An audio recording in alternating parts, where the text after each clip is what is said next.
Siddharth is here primarily when he was talking about the average Joe to explain markets and what's going on. Well, the and the average last Joe week, I am the average Joe. So when he turned around to me and said, what do you think? I was like, okay, fine. What is he going to ask me right now? But okay, fine. When it comes down to politics, what are going to be the political implication of this, Siddharth? This is as much a political story as this is a business story. We've seen a complete washout of Parliament the last 2 days, adjournments, because the opposition is demanding a JPC, and of course there is an attempt right now, a very clear concerted attempt by the opposition to band together and pin the blame on the government and the BJP and connect the Prime Minister to it. If you see a lot of opposition ruled states where actually Adani has business interests are not quite attacking Adani enterprise at all. They are not even naming Adani, and that includes the likes of, say, Chhattisgarh, Congress ruled, Rajasthan, Congress ruled, even a West Bengal where you have a Mamata Banerjee coming out strongly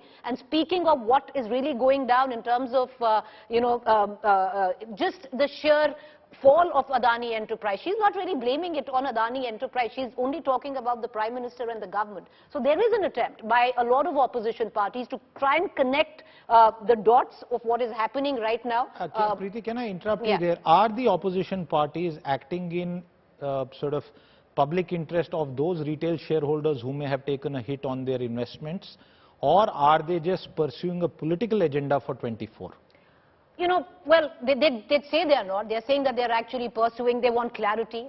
They, don't want, or what has been said for a very long time, quid pro quo. To give them the benefit of doubt, Siddharth, ever since 2019, especially the likes. If you look at Rahul Gandhi, he's constantly brought it up in rallies, much before what we expected. I don't even think you expected the crash. Or, most people didn't quite expect the crash. I don't think Adani Group Adani itself expected did. the crash himself. So, some political parties have constantly built that narrative. They were hoping to build that narrative. Where Rahul Gandhi, just about a week ago, I was in Kashmir, and every time he spoke, he talked about wo do udyogpati. Ye Adani Ambani ki sarkar. Is Rahul Gandhi, are you telling us that Rahul Gandhi is now giving Adani the benefit of doubt? No, he is not giving Adani the benefit of doubt. But having said that, there are Congress-ruled states where Adani has massive business interests. So try to get Mr. Gehlot on record on actually naming Adani. He's going to talk about the Prime Minister, but not Adani. That's a good point. India lives in its states, and that's a very good point.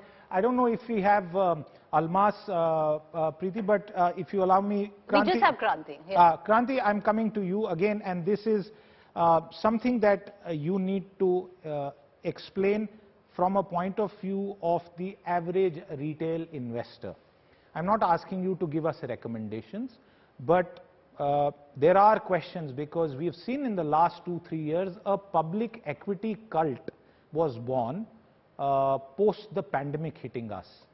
People put a lot of money in stocks, hundreds and thousands, and you know the number of demat accounts that have been opened. And these people, through a mix of tips, science, or just sheer, testing their luck, have put in a lot of money in the Indian markets. They also put in a lot of money in the crypto markets before the government of India and the RBI cracked down. How should the Indian retail investor look at the Indian markets in the near future?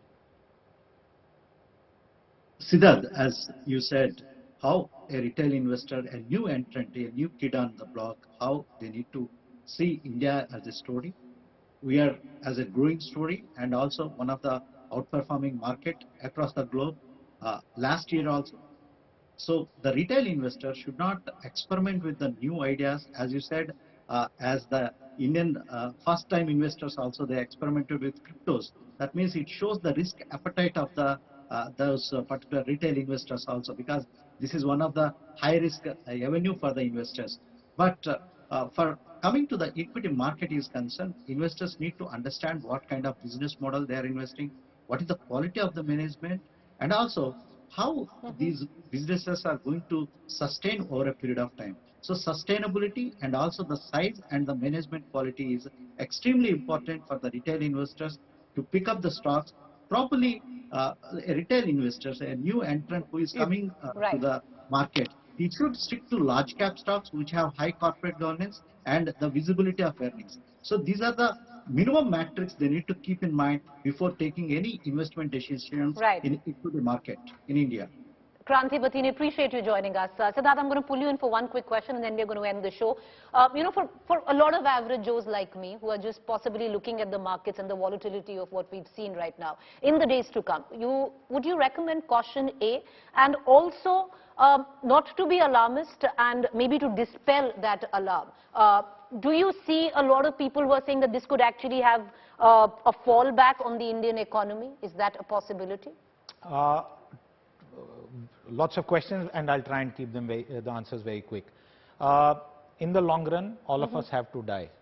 But in the long run, and you can look at charts that are freely available, the stock markets, not just in India but globally, are headed only in one direction, but they fall, and they fall steeply, and that's called a market correction. When a correction happens, there is panic. Oh, why did I do this? Why isn't the media telling me this and all? But when stocks go up, when people benefit, no one questions anybody. That's the point. The second point, fundamentally the larger economy question, it's the banking system, it's the financial system which is always the most important in situations like this. To that extent, we have heard the RBI, and I can just end by saying, Preeti, assets do not equal the securities price, the price of shares. Shares are independent, they are always bought, sold, and valuations are on future projections. So in the current context, the Indian economy, and everybody has said it, is amongst the strongest. And you know, it's in some ways a little tragic and sad, Preeti, that Finance Minister Nirmala Sitharaman's fifth budget, and everyone's called it a positive budget. Some of the positive vibes got sort of buried under this story.